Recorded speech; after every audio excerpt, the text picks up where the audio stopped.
Halo, jumpa lagi dengan saya Kang Hasan. Saya akan melanjutkan topik bahasan tentang perjalanan spiritual saya dari orang radikal ke toleran. Jadi ini episode yang keempat ya. Nah, di episode kedua saya sudah jelaskan apa itu radikal.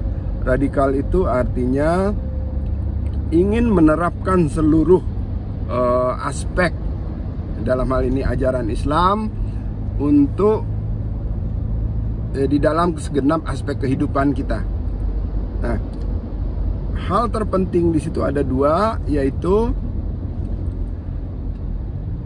konsekuensinya adalah mengganti negara ini menjadi negara Islam, dan yang kedua memusuhi atau bersikap tidak ramah terhadap umat lain karena mereka dianggap sebagai saingan dan penghalang untuk mewujudkan cita-cita mendirikan negara Islam tadi. Itu pengertian radikal. Nah, wujud tindakannya berbeda-beda ya, tentu saja ada yang cuma dalam pikiran pengen begitu gitu ya. Ada yang sampai bertindak ya, seperti kasus-kasus menghalangi peribadatan dan sebagainya, itu masuk dalam kategori itu. Yang paling parah adalah ya sampai pada tindakan teror ya, meledakkan bom dan sebagainya. Nah, di episode keempat ini saya akan bercerita tentang sekolah saya. Jadi saya belajar agama itu di mana. Nah, nanti akan jelas bahwa dalam pelajaran agama yang saya peroleh itu pun sebenarnya tidak diajarkan hal-hal yang sifatnya intoleran tadi, yang radikal tadi. Nah, ini menarik nanti untuk kita memahami sebetulnya dari mana sumber ajaran radikal itu.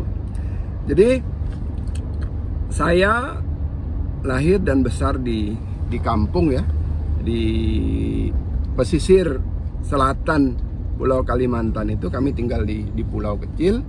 Nah, di situ hanya ada SD kalau untuk pendidikan.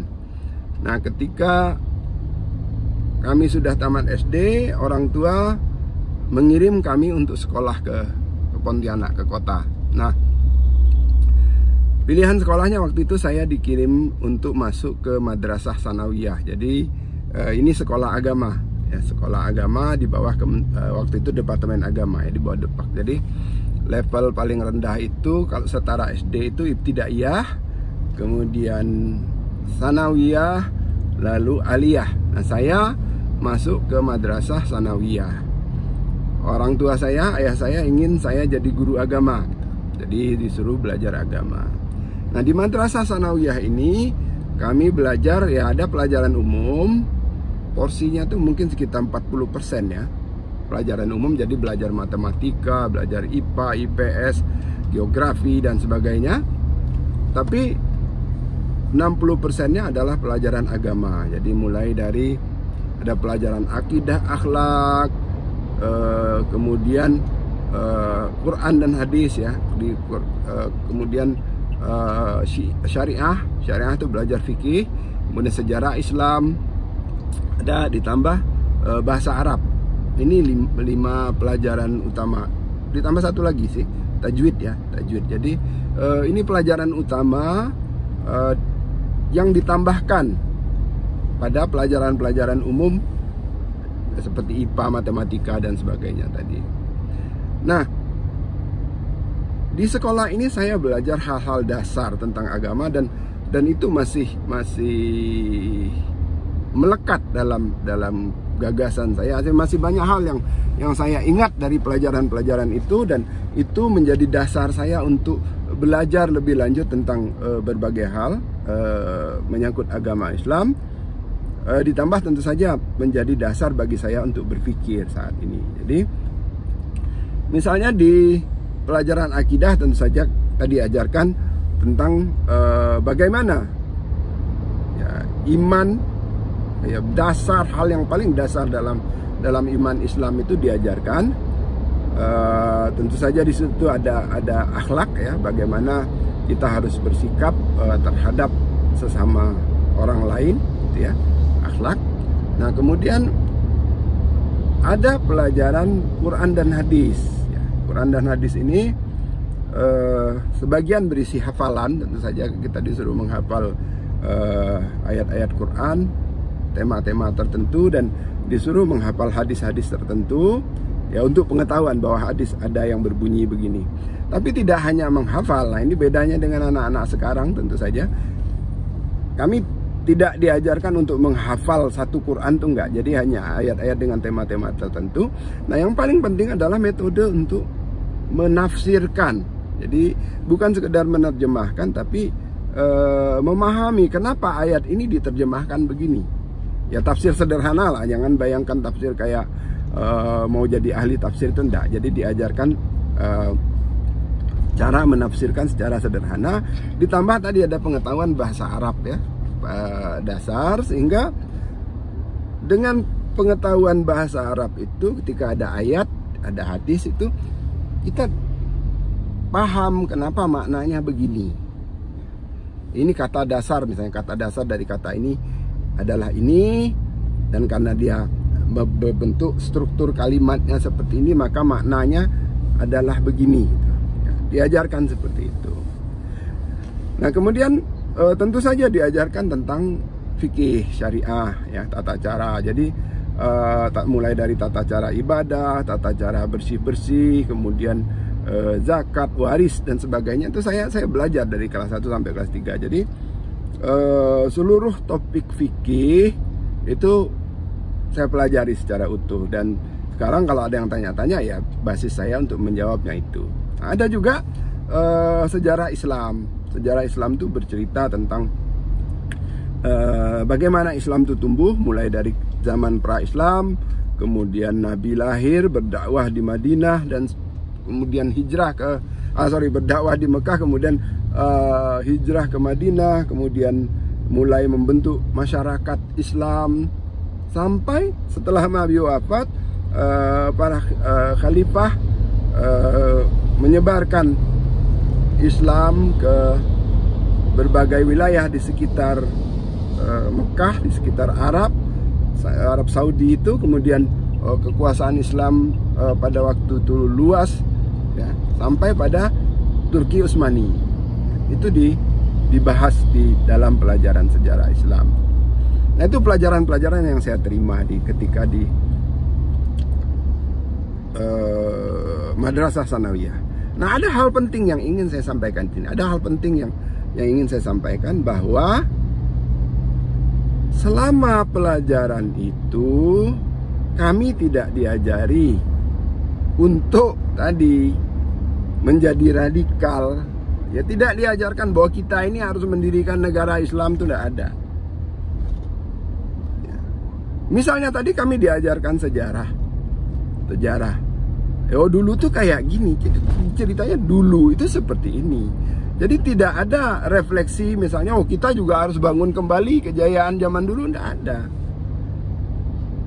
Ya.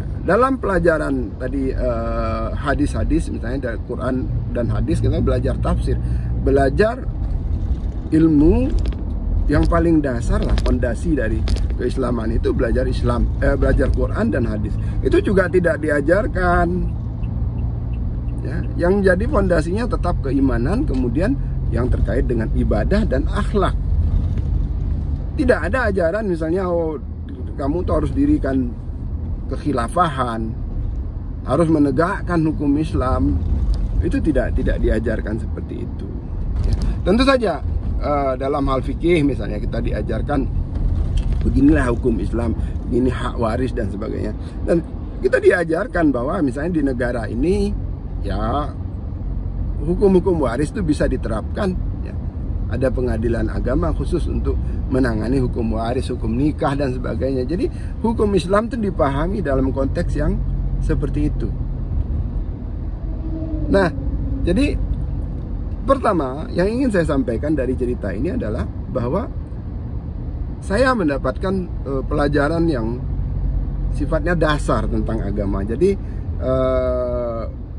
saya tidak sama sekali awam tentang agama Islam itu ya. Ya sekarang kalau misalnya bahasa Arab itu saya tidak bisa bicara fasih, tapi ya kalau baca Quran itu kira-kira 20% itu saya paham maknanya. Ya, pada surat-surat tertentu dengan cerita tertentu saya bisa paham secara utuh, oh ini maksudnya ini.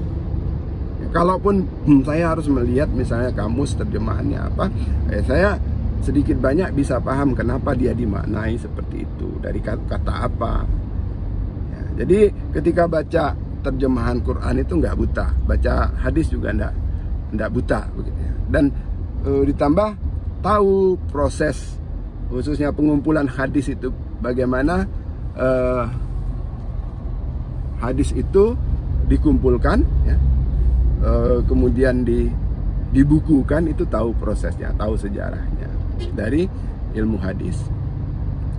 Nah, yang kedua tadi seperti saya katakan, di zaman dulu itu ya kajian-kajian keislaman itu seperti itu, dan saya yakin juga sampai sekarang di sekolah-sekolah NU dan Muhammadiyah itu ya diajarkan agama itu ya diajarkan secara biasa saja sebagai ilmu yang dipakai untuk menjalani kehidupan, untuk menjaga akhlak, untuk menjaga tata krama kita kepada orang lain. Dan satu hal lagi, dulu tuh belum pada pakai jilbab. Jadi di sekolah madrasah pun ya siswi-siswi itu ya pakai rok biasa. Saya dulu masih pakai celana pendek gitu di sekolah itu ya. Siswi-siswi pakai rok biasa, pakai kerudung aja enggak gitu. Itu di madrasah sanawiyah. Guru-gurunya ya pakai rok panjang, pakai kebaya gitu ya. Ada yang pakai sarung, pakai kebaya, pakai kerudung biasa saja. Tidak ada yang pakai jilbab gitu. Itu dulu cerita di madrasah ya. Suasananya ya biasa saja ya, tidak ada orang sibuk misalnya mengharam-haramkan musik, tidak ada yang sibuk mengkafir-kafirkan orang, tuh nggak ada. Dan juga tidak ada ya tadi ajakan untuk mendirikan negara Islam atau menduduh-nuduh satu kelompok politik tertentu itu sebagai kelompok politik yang anti-Islam dan sebagainya, itu nggak ada ya. Yang sifatnya hasutan-hasutan seperti itu nggak ada. Itu cerita sekilas tentang latar belakang pendidikan saya. Nanti akan terkait dengan bagaimana cerita ketika saya mulai mendapat ajaran-ajaran yang saya sebut radikal tadi ya. Simak terus ceritanya, simak terus channel ini, jangan lupa subscribe. Terima kasih.